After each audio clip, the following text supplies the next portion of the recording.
अवधूत चिंतन श्री गुरुदेव दत्त. श्री स्वामी समर्थ. दिगंबरा दिगंबरा श्रीपाद वल्लभ दिगंबरा. उगाची वितोसी भय हे पळू दे, जवळी उभी स्वामी शक्ती कळू दे. जगी जन्म मृत्यू असे खेळ ज्यांचा, नको घाबरू तू असे बाळ त्यांचा. अशक्य ही शक्य करतील स्वामी. बाळा, तुला आज असे वाटत आहे की जगणं अशक्य झाले आहे. माझी ही गोष्ट मी त्याला सांगायला नको होती, जो गोष्टींना समजून घेऊ शकत नाही. जेव्हापासून मी त्याला ही गोष्ट सांगितली तेव्हापासून माझं जगणं मुश्किल झालं आहे. घरात अशांतता झाली आहे, कुठेच मन लागत नाही. तुमच्या आयुष्यातही असेच प्रश्न तुमच्या मनात येत आहेत का? कारण समोरच्याला हलक्यात घेऊन तुम्ही सगळ्या गोष्टी समोरच्याला सांगतात आणि ती गोष्ट तुमच्यावर भारी पडते. तुमच्या आयुष्यात एक प्रकारची अडचण तयार होते, तुमच्या नात्यामध्ये अडचण होते.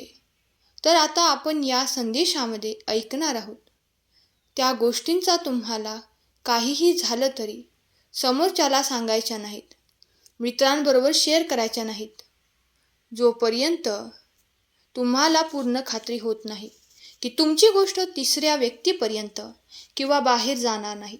याची तोपर्यंत ती गोष्ट कुणाला सांगायची नाही. त्यामुळे हा संदेश तुम्ही शेवटपर्यंत ऐका आणि चॅनलवरती नवीन असाल तर चॅनलला सबस्क्राईब करा आणि कमेंट बॉक्समध्ये स्वामी आई असे टाईप करा. सर्वात पहिली गोष्ट आहे ती म्हणजे तुमची पर्सनल म्हणजेच खाजगी आर्थिक परिस्थिती कशी आहे. मग तुम्ही गरीब असो वा श्रीमंत किंवा तुमच्याकडे फुटकी कवडी देखील नाही, तरीही कोणालाही सांगायची गरज नाही. लोकांना सवय असते थोडासा पैसा कमावला की त्याची हवा करायची, मोठमोठ्या गप्पा मारायच्या. आता लोकांना कळेल की माझ्याकडे किती पैसा आहे, मी काय चीज आहे, अशा बाता मारायच्या आणि हेही दाखवण्याचा प्रयत्न करतात की त्यांच्यापेक्षा जास्त पैसेवाला कोणीही नाही असे त्यांना वाटते. पण इथेच आपली चूक होते. आपण आपल्या आयुष्यात कसे आहोत हे आपल्याला माहीत आहे, त्यामुळे कोणालाही दाखवण्याची गरज नाही. खूप लक्झरी असं आयुष्य जगत आहात हे आपल्याला माहीत आहे, पण ते लोकांना सांगण्याची गरज नाही. त्यामुळे लोक तुमचा फायदा उचलतात. तुमच्याकडे खूप पैसा असेल, तुम्ही खूप श्रीमंत असाल तर तुमच्याकडे उधार मागायला लोक सुरुवात करतील आणि श्रीमंत असल्या कारणाने तुम्हाला तुमच्या मित्रांना, तुमच्या नातेवाईकांना नाही म्हणणं शक्य होणार नाही आणि पैसे घेतल्यानंतर समोरच्याची नियत बदलणार. दिलेले पैसे तुम्हाला वापस मिळणार नाहीत, परिणामी नाते खराब होणार.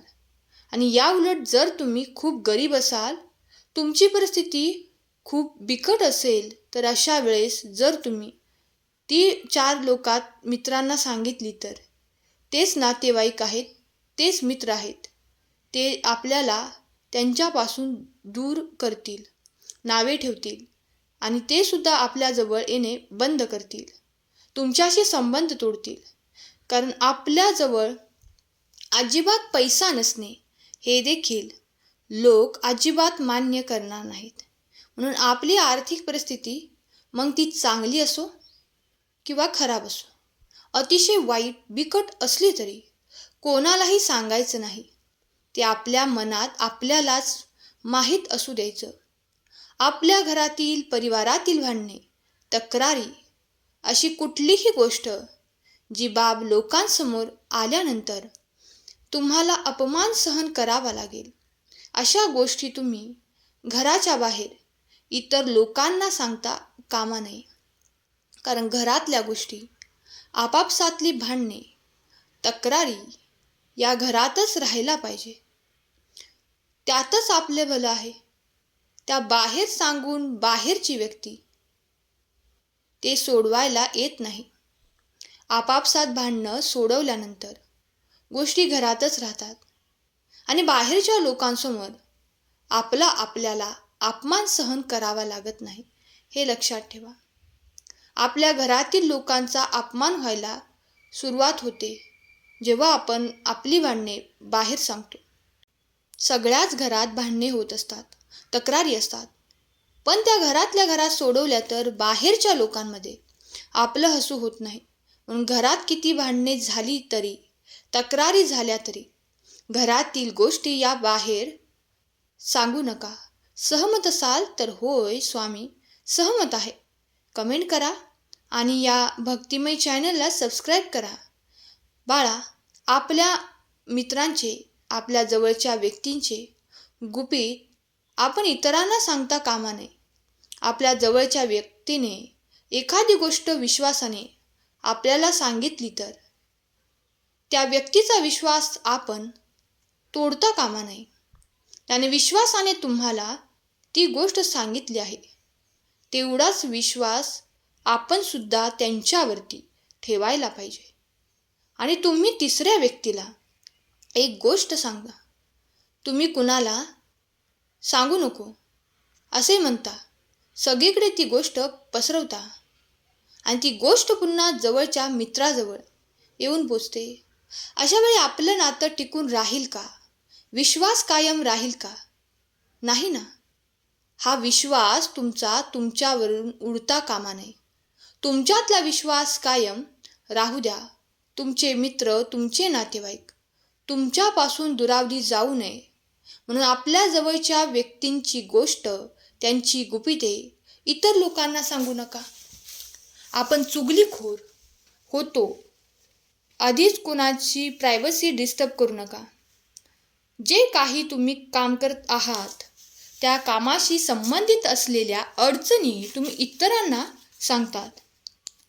कामाने, जसे की तुम्ही एखाद्या ऑफिसमध्ये नोकरी करत आहात आणि एखाद्याने विचारले की तुझं काम कसं सुरू आहे, त्यावेळेस तुम्ही त्यांना सांगत सुटता सगळ्या तक्रारी. काही ठीक चालू नाही, ऑफिसमध्ये असं आहे, तसं आहे, त्रास आहे, त्याचं ते, ह्याचं हे. पण तुम्ही हे सगळं सांगण्याची तुम्हाला काहीच गरज नाही. यातून तुमचा दृष्टिकोन दिसून येतो की तुमची कमजोर बाजू लोकांना माहीत करून तुम्ही देता. नोकरी करत असाल किंवा एखादा बिझनेस असेल आणि जेव्हा तुम्ही लोकांना तुमच्या कामाबद्दल सांगता तेव्हा समोरच्याला तुमच्या कमजोर बाजू माहीत होऊ लागतात आणि हे माहीत होणं चांगलं नाही. तुमचं काम, तुमचा बिझनेस हे चांगलाच चालू नाही, तोट्यात चालू आहे. तुम्ही नुकसान सहन करत आहात आणि सगळीकडे अपमानास्पद वागणूक मिळायला सुरुवात होते. खूप महत्त्वाचं नाही, खूप गरजेचं नाही तोपर्यंत आपल्या कामाबद्दल किंवा कामाच्या अडचणींबद्दल सांगत बसू नका. तुमचं भलं आहे यातच तुमची प्रगती आहे. त्यामुळे आपल्या दुःखाच्या गोष्टी बाहेर तुम्ही सांगू नका. कारण सगळ्यांकडेच मलम नसतं, मीठ मात्र सगळे घेऊन फिरतात. सहमत असाल तर हा संदेश आपल्या प्रियजनांना शेअर करा. आपल्या भविष्याबद्दल, फ्युचरबद्दल तुम्ही जे काही स्वप्न बघितले आहेत, जे काही प्लॅनिंग केलेले आहेत, जे काही ठरवलं आहे ते तुम्ही इतरांना सांगू नका. त्यात तुमचे खूप मोठे नुकसान होईल. सगळ्यात पहिली गोष्ट म्हणजे 90% लोकांना तुमच्याशी काहीही देणे घेणे नाही. तुम्ही काय करत आहात, का करत आहात, कशासाठी करत आहात, काहीही घेणे नाही. तुमच्यात त्यांना काहीही आवड नाही. तुमच्या आयुष्यात काहीही हरवले असेल तर, तुम्ही नापास झालेले असाल तर, त्यांचे आयुष्य फेल झालेले असेल तर, आणि आपल्या आजूबाजूला असेच बरेच लोक असतात ज्यांना आपले यश भगवत नाही. तुमच्या यशाने त्यांना मुळीच आनंद होत नाही. ते फक्त दिखावा करतील. तुमच्या अपेक्षा जेव्हा पूर्ण होतील तेव्हा तुम्ही अशा लोकांना तुमचे प्लॅन सांगता, तुमच्या भविष्याबद्दल योजना सांगतात. त्यावेळेस असे लोक तुम्हाला नकारात्मक सल्ले देतील, निगेटिव्ह बोलतील. कशाला करतोस, तुझ्याकडून हे होणार नाही, असे बऱ्याच निगेटिव्ह गोष्टी ते तुम्हाला सांगतील. होते होईल तेवढे तुम्हाला नकारात्मक करण्याचा ते प्रयत्न करतील. अरे, आपले आयुष्य आहे, ज्यात जो काही परिणाम चांगला वाईट होईल ते आपण बघणार. पण त्यांना सांगून आपल्याला काय फरक पडणार? यश मिळालं तरी आणि जरी अपयश मिळालं तरी त्यातून आपण अनुभव घेऊ. त्यामुळे तुम्ही जो काही आहे, जो आपला स्वतःचा निर्णय घ्या आणि भगवंतावरती विश्वास ठेवा.